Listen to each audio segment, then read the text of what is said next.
বেকার ছেলে তার মাকে বলছে, শুধু ডাল দিয়ে ভাত খেতে ইচ্ছা করছে না, একটা ডিম ভেজে দাও না মা। মা তখন বলছে, ডিম ঘরে বসে জন্ম হয় নাকি? শুয়ে বসে 3 বেলা শুধু বাপের ঘাড়ে বসে খাচ্ছিস, আবার মজা না হলে গলা দিয়ে খাবার নামবে না। নবাব যাতে জন্ম হয়েছে ঘরে অকর্মা, এত বড় হয়েছে তাও কোনো কাজে খাটে না।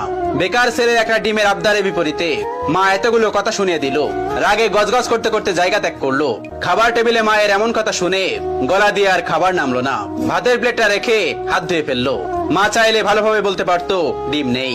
আজ সে বেকার বলে মুখের উপর উঠতে বসতে খাবারের খোঁটাও শুনতে হচ্ছে। নিজেকে আজকাল একটা বোঝা মনে হচ্ছে। ভারী একটা দীর্ঘশ্বাস ছেড়ে রাতে না খেয়ে ঘুমিয়ে পড়লো ছেলেটা। রাত পেরিয়ে সকাল হলো, কেউ একটিবারের জন্য তাকে খেতে ডাকেনি। এক বুক চাপা কষ্ট নিয়ে না খেয়ে চলে গেল টিউশনি করতে। এটি দিয়ে হাত খরচ চালায় ছেলেটা। আজ চাকরিওয়ালা বড় ছেলে বাড়িতে এসেছে। যে ঘরে বেকার ছেলের জন্য একটা ডিম ছিল না, সেই ঘরে আজ বাহারি আয়োজন করেছে মা।